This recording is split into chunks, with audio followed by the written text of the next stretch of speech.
งฆ์องค์เจ้าพระเทรานุเทระได้ทยอยกันเข้าสู่ความแก้วอารามวัดพระเจดีย์สาวหลังพระอารามหลวงที่ได้รับนิมนต์ไว้เพื่อที่จะมาประกอบพิธีบุญประเพณีเก่าเป็น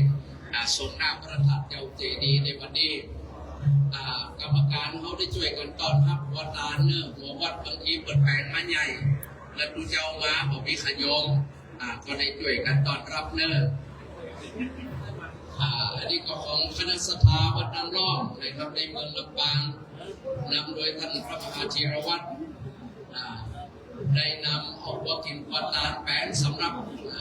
ยกคนเดียวขึ้นไปละ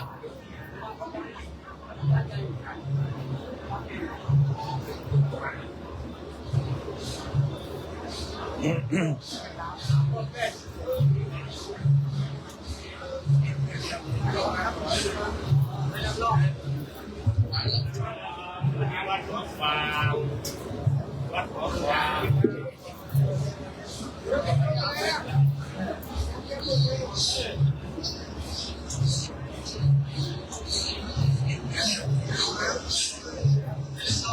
ท่านพระมหาธีรวัตรญาณธีโร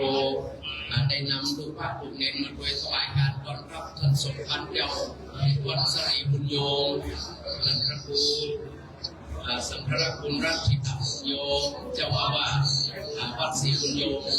ได้นำวัดลานมาน้อมถวายเป็นลานมาเข้าถวายพร้อมกันเลยเด้อครับ